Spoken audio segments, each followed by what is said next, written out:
गुरु प्यारी साध संगत जी, राधा सो। प्यारी संगत जी, जैसा आप जानते हैं कि अनहद की ध्वनि वह सच्चा नाम है जिसका तरीका गुरु हमें समझाते हैं। उस अनहद की ध्वनि से, उस सच्चे नाम से जुड़ने का अभ्यास गुरु हमें सिखाता है। लेकिन आज की इस चर्चा में हम इस विषय पर चर्चा करेंगे कि अनहद की ध्वनि, वह मीठी सी ध्वनि कौन सुन सकता है। वैसे तो हम सब परमात्मा को पाने के इच्छुक हैं। हर मजहब या धर्म का यही लक्ष्य रहा है और इस लक्ष्य को प्राप्त करने में कोई कमी नहीं रखी गई है। इसकी खोज में चारों दिशाओं में प्रयत्न किया गया है, लेकिन क्या वे सफल हुए? परमात्मा हम सबके अंदर है।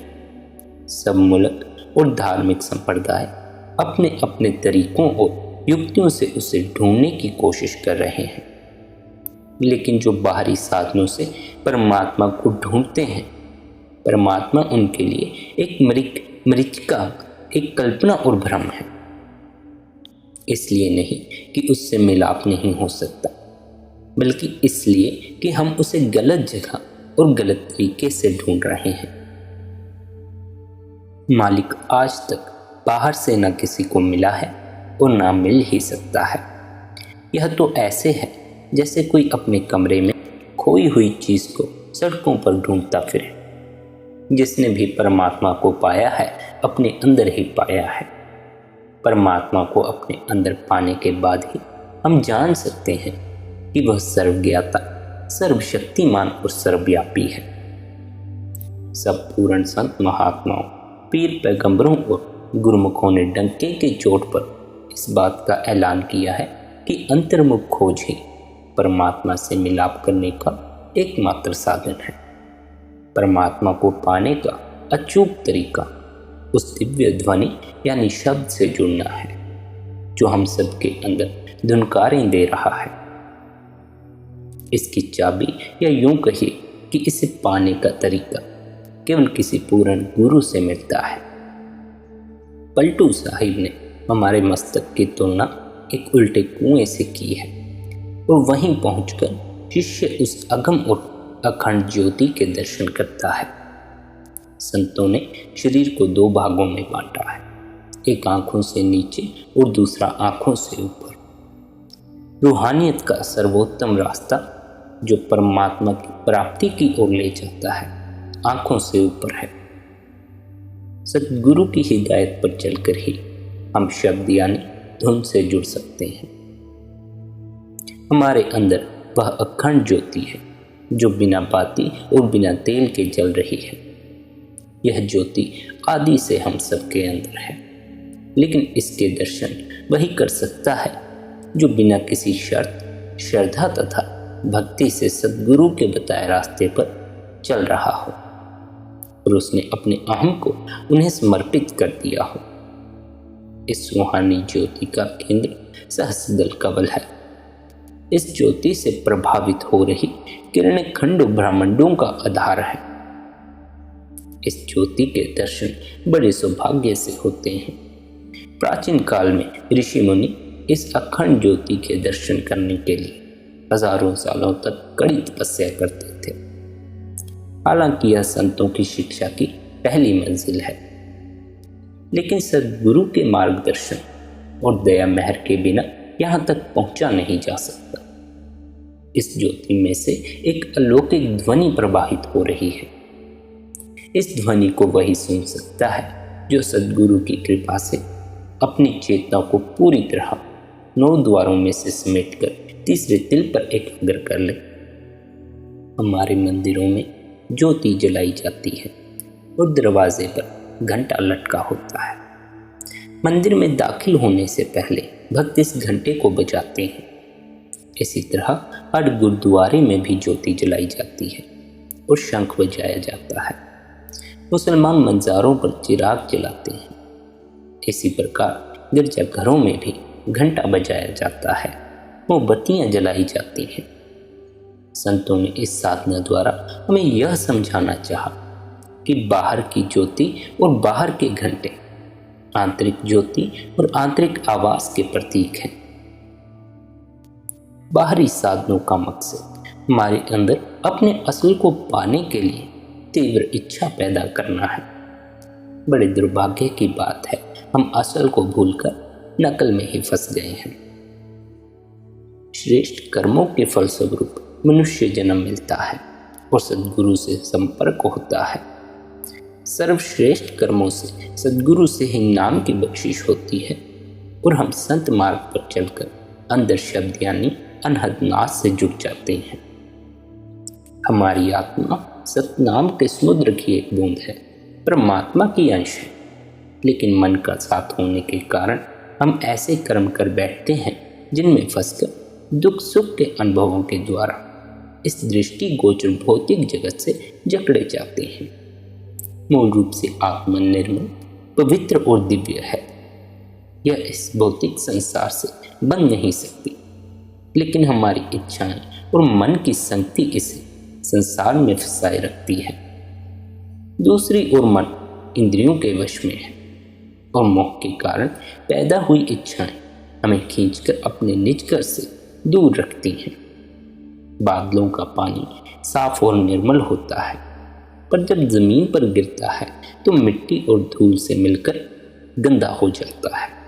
फिर सूर्य की तपिश पाकर भाप के रूप में निर्मल और शुद्ध होकर बादलों में समाकर अपने असल में वापस मिल जाता है। हमें परमात्मा की खोज इसलिए है क्योंकि केवल परमात्मा के मिलाप से ही हमें स्थायी और सच्चा सुख मिल सकता है। बाकी सभी सुख क्षणिक और कुछ समय के लिए हैं। कुछ अरसे के लिए तो ये संसारिक खुशी देते हैं, फिर यही फीके लगने लग जाते हैं। कभी कभी ये सुख हमारे दुख का कारण बन जाते हैं। हम धन संपत्ति और ओहदे पाने के लिए कितना संघर्ष करते हैं, लेकिन जब ये हमारे हाथ से निकल जाते हैं तब हम कितने दुखी हो जाते हैं। यही हाल दोस्तों मित्रों का है। दोस्त मित्र साथी और संबंधी सब हमें कुछ अरसे के लिए ही खुशी देते हैं, पर वे सदा के लिए नहीं रहते। किंतु जब हम सचखंड में परमात्मा में लीन हो जाते हैं तो कोई भी ताकत हमें इस संसार में वापस नहीं ला सकती। वहाँ परम आनंद है। लोगों की यह धारणा गलत है कि परमात्मा बाहर संसार में मिल सकता है, और यदि मिल सकता है तो अब तक आप दुखी क्यों हो? परमात्मा जिसे मिल गया वह परम आनंद में है। उसके चेहरे पर दुख की एक शिकर तक नहीं आती। वास्तव में जिस कर्ता या रचयिता को हम ढूंढ रहे हैं वह हमारे अंदर है। इंसान का शरीर ही परमात्मा का असली मंदिर है। ईसा मसीह ने इसे बाइबल में जीवित परमात्मा का मंदिर कहा है। अब प्रश्न उठता है कि अगर परमात्मा हमारे अंदर है तो हमें दिखाई क्यों नहीं देता? ऐसी कौन सी रुकावट है जो हमें उससे दूर करे दे रही है?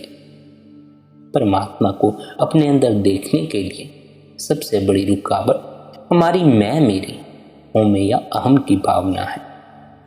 अहम से भाव है जुदा या अलग होना, अर्थात प्रेम और सच से जुदा हो जाना। यह रुकावट तभी हट सकती है जब हम दिव्य धुन या नाम में समा जाते हैं। इस संसार और इसके पदार्थ का मोह तभी ढीला होकर छूटेगा। हम सब अपनी अपनी युक्तियों से होमे या खुद ही से छुटकारा पाने का प्रयास करते हैं। वास्तव में यह असंभव है। जब तक हम नाम का अमृत नहीं पी लेते, इसमें सफल होना अति कठिन है। जब हम किसी पूर्ण संत सद्गुरु की दया मेहर से शब्द का भेद पा लेते हैं, तभी ऐसा मुमकिन है। यह अमृत शब्द से प्रवाहित होता है और शब्द ही वह अमृत है। थोड़ा शब्द का भी अर्थ समझें। शब्द एक आम लफ्ज है, पर हमारा इससे भाव धुनात्मक या रूहानी ध्वनि से है। शब्द दो प्रकार के हैं। वर्णात्मक शब्द जो इंद्रियों द्वारा लिखा, बोला और सुना जा सकता है, और फिर आता है धुनात्मक शब्द जिसका वर्णन नहीं किया जा सकता। एक ध्वनि वह रूहानी नाद जिसकी तुलना हम कुछ कुछ उन आवाज़ों से कर सकते हैं जिन्हें हम पहचानते हैं। जब सद्गुरु शब्द के बारे में चर्चा करते हैं, उनका भाव ऐसी आंतरिक रूहानी आवाज़ से है जो हम सबके अंदर गूंज रही है। परंतु जब तक हमें इसका भेद नहीं दिया जाता, तब तक ना हम इसे सुन सकते हैं और ना ही इससे संबंध स्थापित कर सकते हैं। यह भेद हमें दीक्षा के समय सद्गुरु बताते हैं। यह शब्द या धुन सबसे ऊंचे रूहानी मंडल से आती है।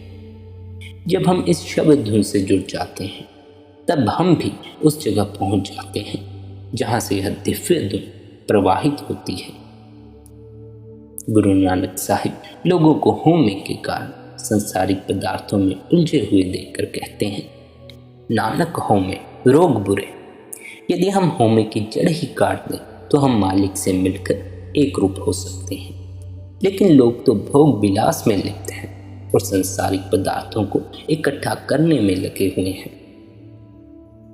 जहां देखो हर तरफ सब लोग इसी वेदना में तड़प रहे हैं। किस तरह इस खुदी से छुटकारा पाया जाए?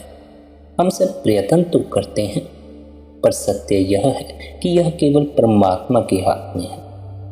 केवल परमात्मा की दया मेहर से जब हम संसार के विषय भोगों से मुंह मोड़ लेते हैं तो हमारा मन नाम भक्ति में लग सकता है। जन्म मरण के चक्कर से मुक्ति पाना केवल मनुष्य जन्म में संभव है, क्योंकि दूसरी योनियों में विवेक का तत्व शून्य होता है। मनुष्य जन्म में गुरु के मार्गदर्शन का अनुसरण करके, उनके उपदेश को समझकर उस पर अमल करके मुक्ति प्राप्त की जा सकती है। इसलिए मनुष्य जन्म एक अवसर है, एक विशेष अधिकार है जिसे जिम्मेदारी से निभाना है। हमने किस हद तक इस विशेष अधिकार का लाभ उठाया है, हर जीवन के अंत में हमारा हिसाब किताब किया जाता है। मनुष्य जन्म का जो उत्तम अवसर हमें मिला था, उसका पूरा लाभ हमने उठाया या नहीं, इसका पता लगाने के लिए हमारी जांच या परख की जाती है। यदि हमने मौके का फायदा उठा लिया तो हमें इस दुख की नगरी में कभी वापस नहीं आना पड़ेगा। पहले के जमानों में चांदी का सिक्का खजांची को दिया जाता था। वह उसे परखता था कि वह खरा है या खोटा। अगर सिक्का खोटा निकलता था तो वह उसे निशान लगाकर वापस कर देता। यदि सिक्का खरा निकलता तो उसे खजाने में जमा कर दिया जाता और फिर उसे अदला बदली की जरूरत नहीं पड़ती थी। ऐसे ही यदि हमने मनुष्य जन्म के दुर्लभ अवसर का सही फायदा उठाया तो मालिक हमें उसी प्रकार निर्मल करके अपने में मिला लेता है, जिस प्रकार कीचड़ का गंदा पानी सूरज की तपिश पाकर भाप के रूप में निर्मल होकर बादलों में समा जाता है। जिन्होंने इस अवसर का सही लाभ नहीं उठाया, उन्हें इस कीचड़ में ही रहना पड़ता है। सब कुछ मालिक की दया मेहर पर निर्भर है, लेकिन इससे हमें कोशिश करने, अपने कर्तव्य का पालन करने और जिम्मेदारी निभाने से छूट नहीं मिल जाती। मालिक जब किसी आत्मा पर दया मेहर करता है तो पहले वह उसे ऐसे सद्गुरु से मिलाप करवा देता है जो उसे नामदान रूपी चाबी देकर शब्द अभ्यास करना सिखाते हैं। फिर शब्द योग का अभ्यास करते हुए इंसान को अपने भाग्य से संतुष्ट होकर उसकी रजा में रहना है। केवल ऐसा करते रहने से ही हम अपने मन की मैल दूर कर सकते हैं।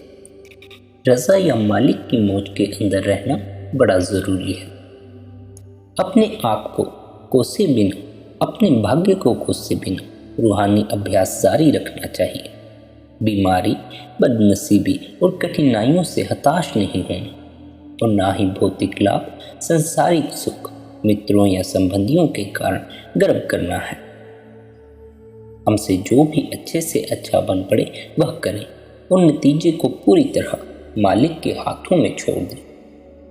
मालिक की भक्ति केवल मालिक के प्यार के लिए करनी है, ना कि बख्शीशों या धन संपत्ति पाने के लिए। ना ही भक्ति कोई विपदा या नुकसान दूर करने के लिए करनी है। यह मालिक की मौज है कि जैसा वह ठीक समझे वैसा हमें रखे। इसी में सदा हमारी भलाई है। हमें फरियाद नहीं करते रहना कि जैसा हम चाहते हैं वैसा हो जाए। मालिक की मौज में राजी रहते हुए अपने आप को शब्द के साथ जोड़ने की कोशिश करनी है। इच्छाएं मन से पैदा होती हैं और जब हम अपनी इच्छाओं को पूरा करने के लिए विनती करते हैं तब हम मन को परमात्मा से ऊंचा समझते हैं। हमें अपने आप को खुशी खुशी मालिक के सुपुर्द करना है, इस भरोसे के साथ कि वह जिस हाल में भी रखे उसी में हमारी भलाई है। और फिर इस संसार में हमारा जीवन प्रारब्ध कर्मों के अनुसार निश्चित हुआ है। हमारे प्रारब्ध कर्म ही निश्चित करते हैं कि हमारा जन्म कहाँ और किस वातावरण में होगा, हम किस धंधे को अपनाएंगे और किस मार्ग पर चलेंगे। यह सब पिछले अच्छे और बुरे कर्मों और विचारों पर आधारित होता है। अगर हमारे लेखे में अच्छे कर्म ही होते हम स्वर्ग में होते, अगर हमारे सारे बुरे कर्म होते हम नरकों में होते। यह संसार अच्छाई और बुराई का मिला जुला रूप है। कर्मा संदड़ा खेत है जिसमें हमें कभी सुख और कभी दुखों का सामना करना पड़ता है। हमारी जीवन नैया सहज पार नहीं हो सकती। अगर हम बीमारी किसी विपदा के आने पर दुखी होते हैं और सफलता या इच्छाएं पूरी होने से खुश हो जाते हैं तो हमारा मन मालिक की भक्ति की तरफ कब लगेगा। सुख के समय भी हम वही करते हैं जैसा मन कहता है। मन का झुकाव और आत्मा की कशिश अलग अलग है।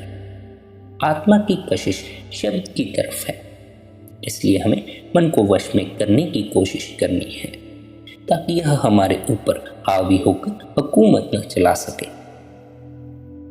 मालिक के भाने यानी मौज में रहने की आत्मसमर्पण की कुंजी क्या है?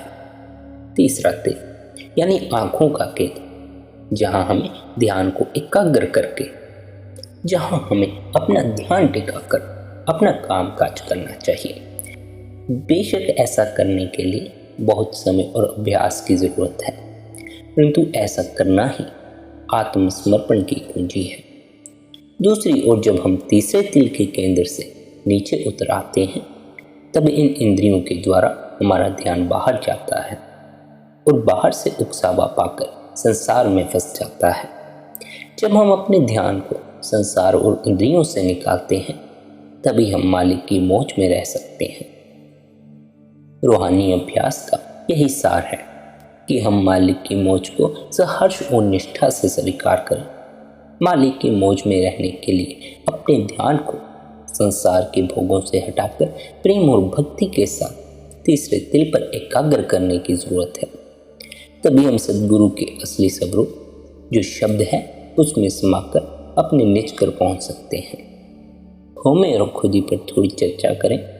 सारी रचना यानी इंसान, जानवर, कीड़े और पौधे सभी होमे के रोग से ग्रस्त हैं। कोई भी होमे से रहित नहीं है। फिर हम किसकी भक्ति और पूजा करें? यह रचना तत्वों की बनी हुई है। पेड़ पौधों में केवल एक तत्व है, कीड़ों में 2, पक्षियों में 3, चौपाई जानवरों में 4 और केवल इंसान में 5 तत्व हैं। 5वां तत्व आकाश है, जिसके कारण इंसान में तर्क और बुद्धि के गुण हैं। क्योंकि ये तत्व केवल इंसान में है, इसलिए इसे सृष्टि का सिरताज या अशरफुल मखलूकात कहा गया है। अतः इंसान निचली योनियों की भक्ति क्यों करे? संसार और उसमें पैदा होने वाला सब कुछ अहम के रोग से ग्रस्त और नाशवान है, सो हमारे ध्यान के लायक नहीं है। इसलिए हमें यहाँ किसी भी चीज़ पर अपना ध्यान नहीं टिकाना चाहिए। हम अपने माता पिता और संबंधियों के बहुत आभारी हैं। उनके प्रति हमारा फर्ज है, लेकिन उनके साथ भी हमारे संबंध अस्थायी हैं। उनका मोह भी हमें मुक्ति नहीं दिला सकता। अपने प्यार और मोह को हमें उससे जोड़ना है जो कभी नाश ना हो, कभी फना ना हो। आखिर में केवल यही अनंत प्यार हमारी सहायता करेगा। इसका यह अर्थ नहीं कि हमारा अपने परिवार, दोस्तों और रिश्तेदारों के प्रति कोई कर्तव्य नहीं है। हमें उनकी सेवा और सहायता करनी है, लेकिन केवल यही लक्ष्य काफ़ी नहीं है। हमारा असली ध्येय कुछ और ही है। यह शरीर भौतिक और नाशवान है, इसलिए इससे जुड़े सारे संबंध भी नाशवान हैं। हमें अपने यार दोस्त, अजीजों, मित्रों की खिदमत करनी चाहिए, पर उनके मोह और प्यार में इतना लिप्त नहीं हो जाना चाहिए कि अपने लक्ष्य को ही भूल जाएं। जो गुरु की शरण में आकर उनके मार्गदर्शन के अनुसार शब्द मार्ग पर चलते हैं, केवल वे ही इस नश्वर संसार की बीमारियों से बच पाते हैं। वे परम धाम पहुंचकर अमर हो जाते हैं। यह सारा संसार नश्वर है। सचखंड से नीचे तक सारी सृष्टि नश्वर है। हालांकि कुछ रूहानी मंडल कई महायुगों तक रह सकते हैं। दूसरी रूहानी मंजिल जो ब्रह्म है वह काल के अधीन है। जो लोग ब्रह्म के पार चले जाते हैं वे सत्पुरुष के दायरे में आ जाते हैं। वे तभी अमर होते हैं जब वे सचखंड पहुंचकर परमात्मा में लीन हो जाते हैं। जो काल की भक्ति करते हैं वे बार बार जन्म लेते और मरते हैं, क्योंकि यह कर्म खंड है।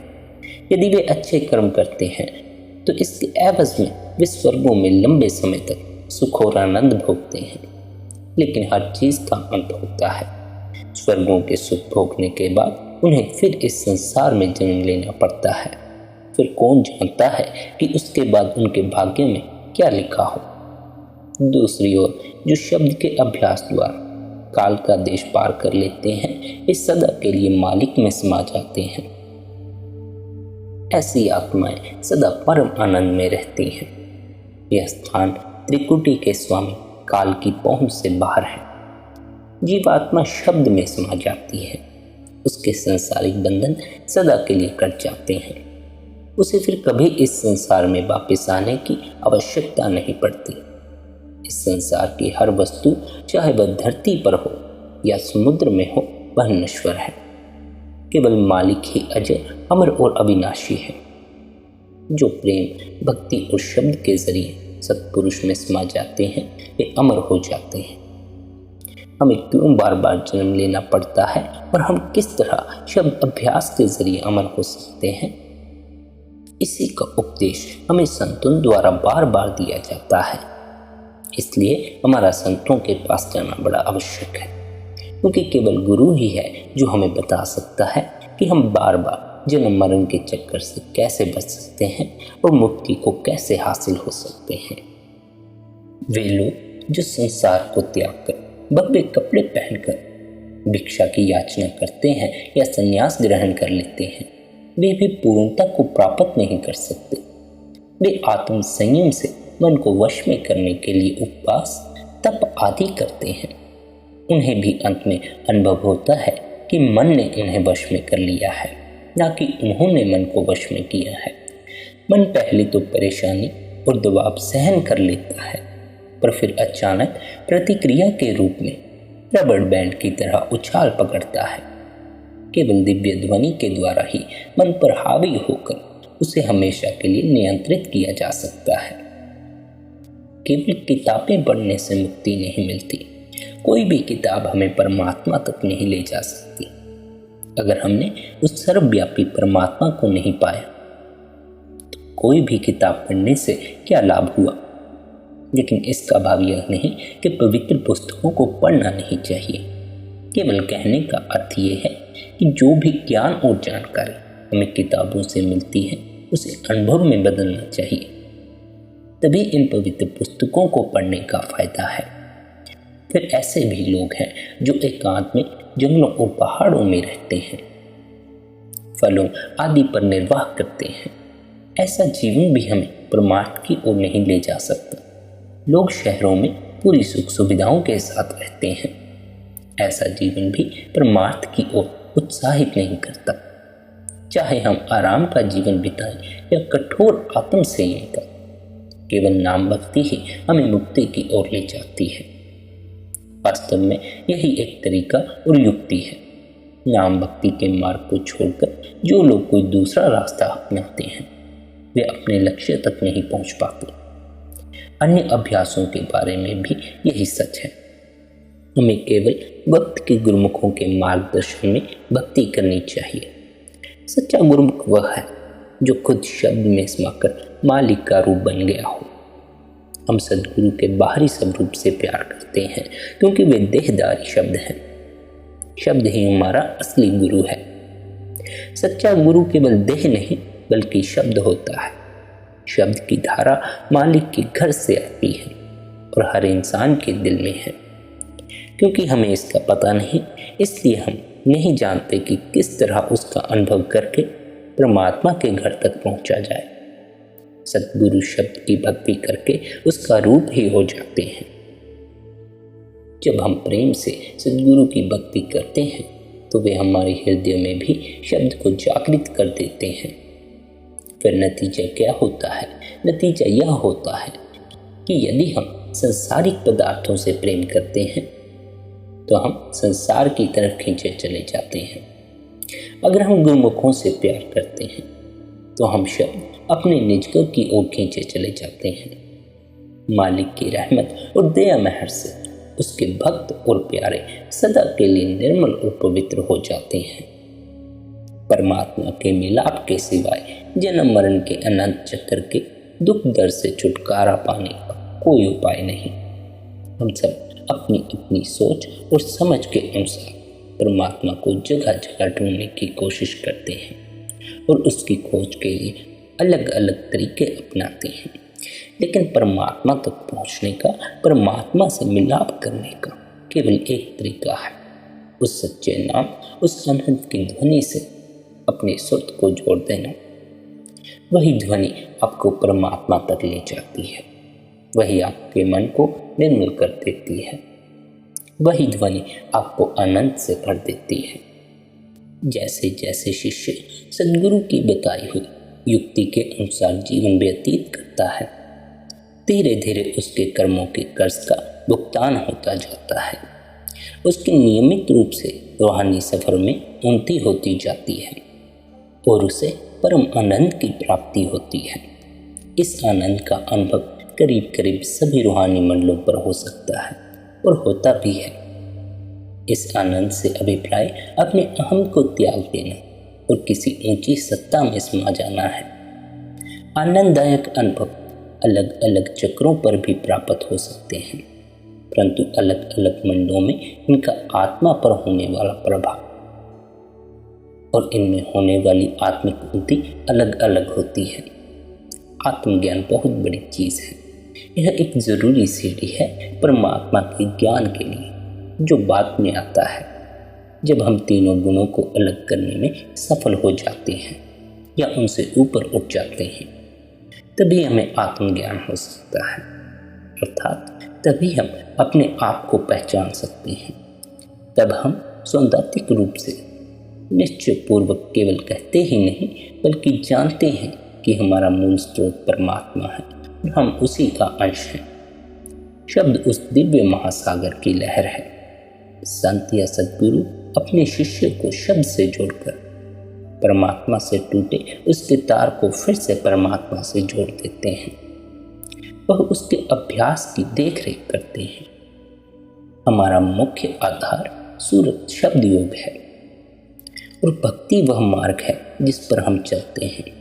यह भक्ति है शब्द की या उन संतों की जो शब्द के भेदी हैं। संत बीच के मार्ग का अनुसरण करते हैं, वे कठोरता और साधना के पक्ष में नहीं हैं। शब्द या नाम और सद्गुरु की भक्ति के फलस्वरूप वैराग्य अपने आप आ जाता है। सद्गुरु अपने शिष्य का केवल इस स्थूल संसार में ही मार्गदर्शन नहीं करते, बल्कि जब शिष्य अंदर जाने लगता है तब वह आंतरिक मंडलों में भी उसे सलाह देते हैं तथा उसकी सहायता और उसका मार्गदर्शन करते हैं। हम अपने अंतर में परम सत्य अर्थात परमात्मा को प्राप्त कर सकते हैं और यही हमारा उद्देश्य होना चाहिए। पर सबसे पहले हमें वह साधना मालूम होनी चाहिए जिससे हम यह जान सकें कि अंतर में कैसे और कहाँ जाना है। जिज्ञासु को यह युक्ति खुद सद्गुरु द्वारा या उनके किसी प्रतिनिधि के जरिए समझाई जाती है। जिस सच्ची आत्मिक जागृति की तलाश में आप हैं, वह ध्यान को नाभि चक्र में एकाग्र करने से नहीं बल्कि ध्यान को दोनों आंखों के बीच में एकाग्र करने से प्राप्त होती है। यह ध्यान आंखों द्वारा नहीं बल्कि मन द्वारा किया जाता है। हमारा असली रूहानी सफर दोनों आंखों के बीच के स्थान से शुरू होता है। इस समय हमारी आत्मा और मन की धाराएं सारे शरीर में फैली हुई हैं। हमें इन्हें ऊपर समेटकर दोनों आंखों के बीच में इकट्ठा करना है। इससे हमारे जीवन के सामान्य कामकाज में कोई बाधा नहीं पड़ती और ना ही यह आवश्यक या उचित है कि अपने कारोबार या घर बार को छोड़ दिया जाए। हमें आत्मिक अभ्यास करते हुए अपने संसारिक कर्तव्यों और अपनी जिम्मेदारियों को भी पूरा करना है, परंतु हमें शाकाहार अपनाने की तथा शराब और नशीली चीज़ों का त्याग करने की प्रतिज्ञा करनी होगी।